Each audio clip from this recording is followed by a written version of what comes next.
Boa tarde. Estamos aí com alguns minutos atrasados. Peço desculpas a vocês. As correrias do dia a dia nem sempre permitem que a gente faça o que a gente quer fazer, na hora que a gente quer fazer. Mas estamos aqui nesse nosso momento de introspecção, de conexão, de sintonia, que nos prepara, que nos capacita para boas decisões, para o bem viver. Muito boa noite, Daisy. É um prazer ter você aqui. É um prazer ter todos os amigos aqui, nesse momento em que a gente tanto precisa de inspiração, de boas conexões, de bons amigos, de lucidez, de coragem. E tudo isso a gente consegue aqui, nesse processo e em todos os outros que cada um encontrar de conexão. Afinal, o que é oração? Convencionalmente, nós dizemos que oração são determinados conjuntos de palavras aos quais nós nos acostumamos, não é? Pai Nosso, a Ave Maria, a Prece de Cáritas, Oração de São Francisco, como essa que tem embasado nossos trabalhos, nossas reflexões, nossos estudos. Mas oração é muito mais que isso. Oração é tudo aquilo que eleva a nossa vibração e que por isso é tão precioso, já que tudo em nossa vida depende de uma boa sintonia, de uma boa vibração. Nós somos como aparelhos mesmo de rádio, de televisão, mesmo de celulares, tablets e computadores que precisam de uma conexão. A conexão, a sintonia são chave para as nossas realizações. Então, o que coincide com a receita apresentada por Jesus de que nós devemos buscar antes o reino dos céus e sua justiça e tudo mais nos será acrescentado. Justiça, nos evangelhos, tem um significado muito diferente, como também tem nos nossos dias atuais, que não é apenas a justiça da acusação, da punição, das testemunhas, mas é justiça no sentido de ajustamento, de justificação. Um texto justificado é um texto alinhado. O ajustamento é uma conexão, é uma boa relação, é uma harmonia. E quando Jesus disse que é o reino dos céus e sua justiça que nós devemos buscar, é o nosso ajustamento, a nossa elevação, a nossa conexão com a luz, com o bem, com o alto, com Deus. Então, dessa conexão depende tudo mais que vier a nossas vidas. Busque o reino dos céus e tudo mais nos será acrescentado, orienta o Mestre. Então, para todas as nossas realizações, essa ferramenta da oração é sim fundamental, é sim preciosa. Vamos então nos ajustar, nos capacitar a esse exercício, a essa ferramenta. Saudamos então aqui a Deise, a Bárbara, a Rosana, a Maria Lúcia. A Bárbara nos deu um presente de um link com uma palestra muito bonita sobre São Francisco de Assis que nos fortalece nessa nossa conexão com a oração de São Francisco. Muito bacana ter vocês aqui. Hoje nós vamos refletir sobre um verso da oração de São Francisco que nos estimula a pensar sobre a dúvida e sobre a fé. Onde houver dúvida, que eu leve a fé. Numa sociedade como a nossa, tão racional, que coloca em tanta questão todos os aspectos, que questiona tudo, o homem moderno tem essa marca de questionar tudo que vem à sua frente, marca certamente estimulado pelo próprio pensamento científico, que pode ter hipóteses pré-concebidas, mas não pode ter certezas, porque essas certezas contaminariam o processo investigatório. Então, a certeza é, pelo menos anterior ao processo investigativo, ao processo de estudos, ela é condenada pela ciência e pela sociedade da ciência em que nós vivemos. Certeza é quase um pecado, enquanto que pela religião a certeza, a confiança, a fé é a maior virtude. Hoje, nesses tempos de hoje, nós somos realmente estimulados a ter dúvidas de tudo, a desconfiar de tudo, a desconfiar das mensagens que a gente recebe na internet em tempos de tanta mentira, tanta fake news, a desconfiar de todas as pessoas que se aproximam de nós, já que são muitos os golpes econômicos, os golpes religiosos, as mentiras também que se propaga no campo das relações pessoais. A dúvida no campo político, mais que nenhuma, se justifica, já que as estratégias de sedução são muito fortes e muito enganadoras, assim como as estratégias de vendas, do marketing, da publicidade, da venda, que praticamente permeia tudo à nossa volta na chamada sociedade de consumo, também nos leva a duvidar das informações. Ora, num processo de venda, tudo que nos é passado é visto, precisa ser visto como parte de uma estratégia de vendas. Portanto, o que um vendedor fala a respeito dos produtos, precisamos colocar em dúvida. Ou seja, a dúvida permeia praticamente tudo à nossa volta. É um mecanismo de defesa, é um mecanismo que nos deve zelar, que nos deve precaver de quedas, de manipulações, de diversas situações que são feitas para nos enganar. Então a dúvida é o que nos defende das dominações, das enganações, dos golpes do mundo.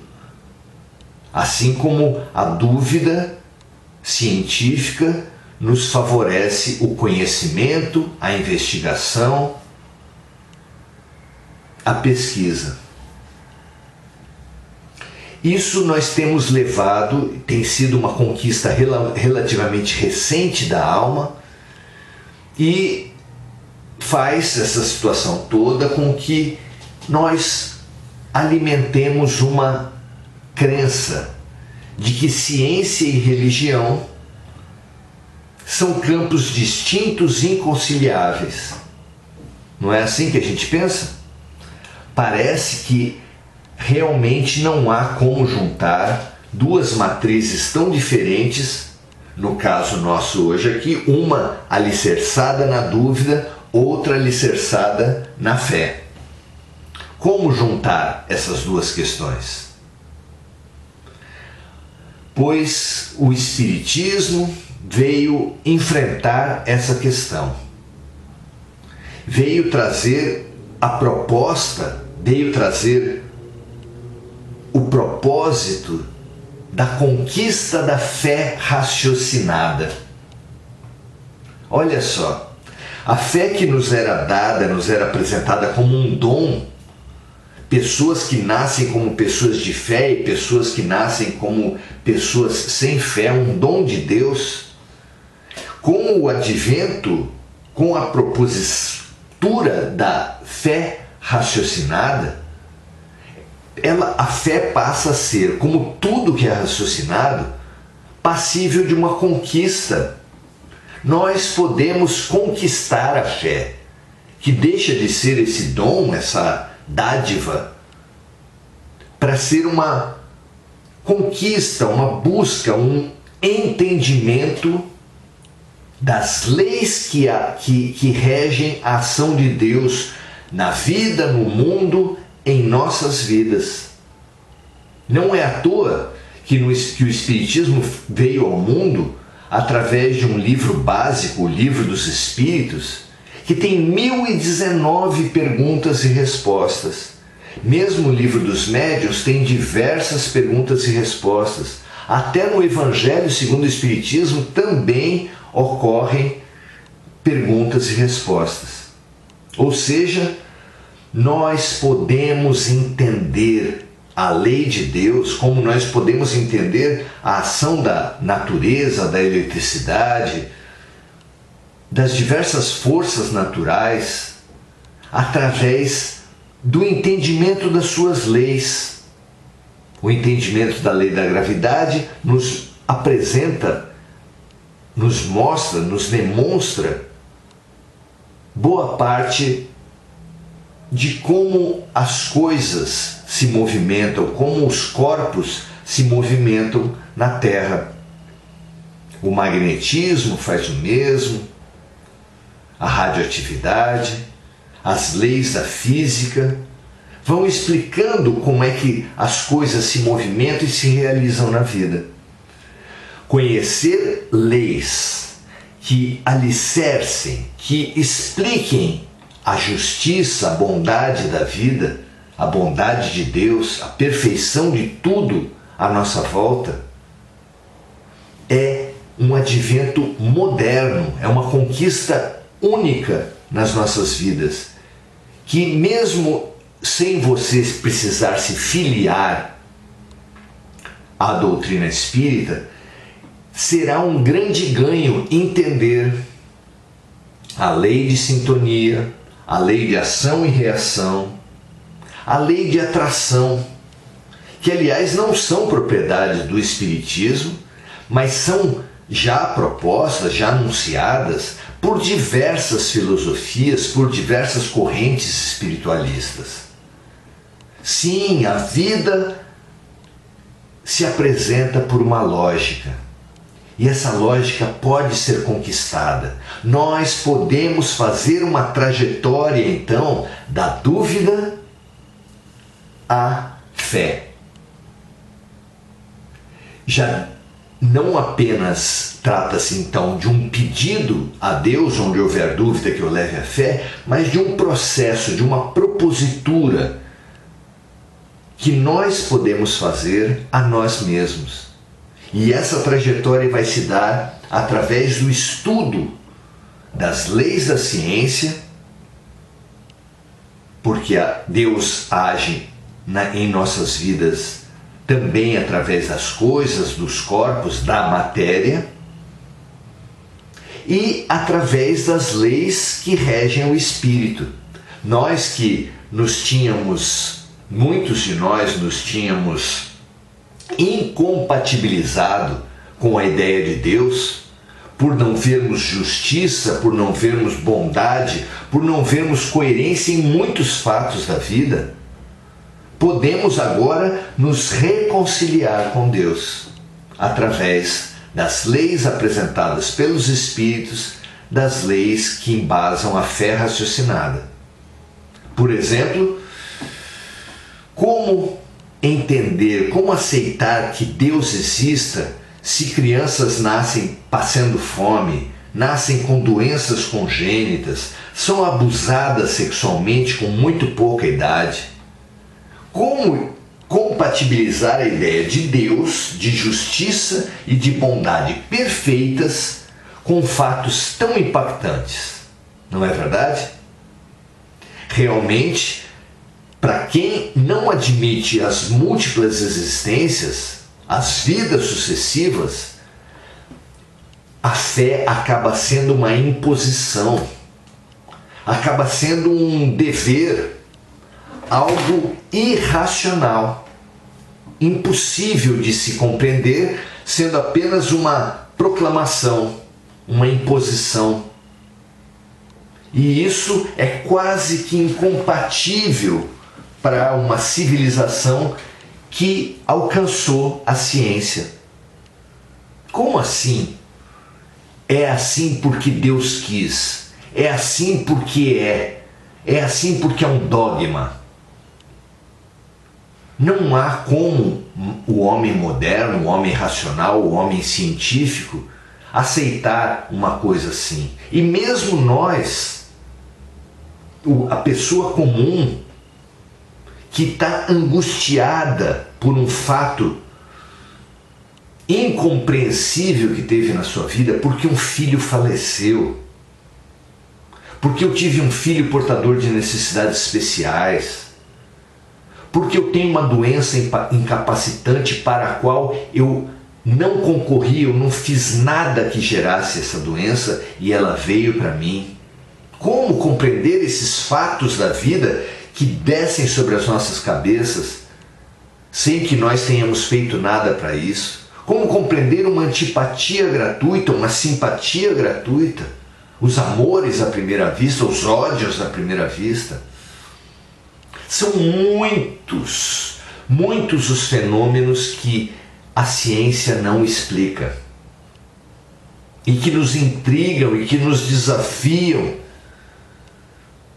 e que, sem o advento das vidas sucessivas da lei de ação e reação, através das múltiplas reencarnações, não há como entender um Deus perfeitamente bom, justo e todo-poderoso com esses fatos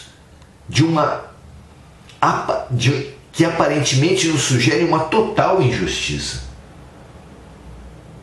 Não existe bondade, não existe justiça, ou então Deus não é todo-poderoso, como algumas teologias nos dizem.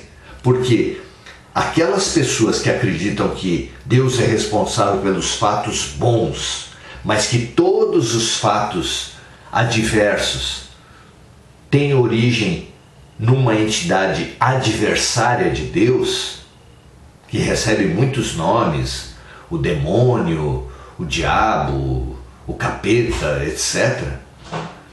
A pessoa, diante de uma tese dessa, fala: então Deus não é todo-poderoso. Se ele perde para o demônio em tantas coisas, ele não é todo-poderoso. Se ele é todo-poderoso e permite tantas maldades congênitas, tantas maldades para seres que nada fizeram de mal nessa vida, ele não é bom ou não é justo. A justiça de Deus, a bondade de Deus, a perfeição de Deus e os seus poderes realmente absolutos só são compreensíveis mediante a lei da reencarnação. Nós podemos, por uma ação de dedicação nossa, fazer essa trajetória da dúvida à fé. Passa a ser nosso esse advento. É claro que Deus nos ajuda muito nisso, ao nos trazer hoje uma grande literatura, uma literatura que nos contempla, que nos ajuda a entender a vida. Mas para acessar essa literatura, para nos dedicar a isso, Nós precisamos de boa vontade, precisamos que essa oração não seja apenas direcionada a Deus, que hoje nos apresenta esse grande caminho para essa grande ponte de passagem da dúvida à fé, mas para a qual nós precisamos nos dedicar, nós nos precisamos abrir, nós precisamos estudar e compreender as suas leis, como estudamos e compreendemos as leis da física, as leis do comportamento, as leis psicológicas, as regras que fazem o mundo funcionar, o mundo florescer, as relações acontecerem. Há regras também para a lógica espiritual, para a comunicação dos espíritos, para os fatos da vida. Fatos que eram dogmaticamente ignorados pela ciência tradicional, hoje já são estudados e precisam ser cada vez mais, tanto pelos cientistas quanto pelos homens comuns. Por quê? Porque só assim nós adquirimos paz de espírito, só assim nós nos reconciliamos com uma vida boa, justa e perfeita, como ela realmente é. Não cai uma folha de uma árvore realmente que não seja pela vontade de Deus, e a vontade de Deus é sempre direcionada ao bem de todas as criaturas. Então tudo que acontece tem um caráter terapêutico para todos os envolvidos. A pandemia, inclusive, os nossos corpos, nossas doenças, nossas famílias, nossos países, os nossos próprios dirigentes políticos, só foi permitido que eles atuassem em nossas vidas como portadores de um recado, de uma lição, de um processo terapêutico e pedagógico. Cabe a todos nós, a partir da fé raciocinada, conquistarmos essa nova condição. É a isso que nós nos propomos já há algumas décadas, é a isso que muitos de vocês já se propõem, e é isso que nós convidamos hoje todos aqueles que quiserem fazer essa trajetória da dúvida à fé, pelo menos no seu aspecto lógico e racional, que se dediquem a esse estudo. Particularmente às quintas-feiras, às 19h30, na página do SEB, com C, CEB, SEB Semente de Luz, nós fazemos um estudo do Evangelho segundo o Espiritismo que nos revela muito dessa lógica segundo a qual, dessas leis segundo as quais Deus atua no universo. Você será muito bem-vindo a todas as aulas que cada uma delas funciona como um advento, uma propositura, uma lição independente de tudo. Quem não assistiu nenhuma está convidado da mesma maneira a assistir a próxima, tá certo? E hoje, então, fazemos esse compromisso junto à fé raciocinada, mesmo que sem o estudo do Espiritismo, que você busque pela grande literatura espiritualista que está à disposição de todos nós, o entendimento da ação de Deus, justa, perfeita e boa em nossas vidas. Que assim seja. Vamos selar então nosso compromisso a essa ponte, a construirmos essa ponte da dúvida à fé, através da oração de São Francisco. Senhor, fazei de mim um instrumento de vossa paz. Que onde houver ódio em mim e à minha volta, que eu leve o amor. Que onde houver ofensa em mim, na minha família, no meu trabalho e no mundo, que eu leve o perdão. Onde houver discórdia nas redes sociais, nas comunicações, nas discussões políticas, que eu leve a união. Ah, como o nosso país precisa e o nosso mundo precisam de união. Onde houver dúvida, que nós levemos, que nós conquistemos a fé. Onde houver erro, que nós levemos a verdade em nossas vidas e nas vidas, quando permitido, nas vidas das pessoas à nossa volta. Onde houver desespero, e há tanto desespero hoje, que nós levemos a esperança. Onde houver tristeza, que essa tristeza não se enraize, que a depressão não afunde mais as pessoas, que nós levemos a alegria. Onde houver trevas, que nós todos levemos a luz. Ó Mestre, fazer com que nós procuremos mais consolar que sermos consolados, compreender que sermos compreendidos, amar que sermos amados. Porque é dando que nós recebemos. É perdoando que nós seremos perdoados. Pelo alto, por Deus, pela vida.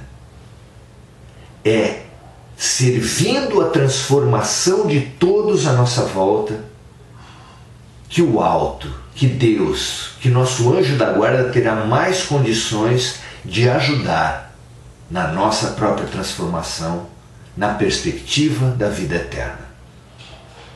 Que assim seja, graças a Deus, que nós aceitemos o desafio da conquista da fé, porque não há ferramenta mais urgente para esses dias que nós estamos vivendo. Avance, conquiste, desafie o seu entendimento para compreender a ação de Deus, sempre bondosa, justa e amorosa na vida de todos nós. Um grande abraço, que assim seja, e tomara que amanhã a gente consiga fazer a nossa oração-ação. Espalhe essa reflexão se você entender que ela pode servir a mais alguém. Grande abraço, até a próxima.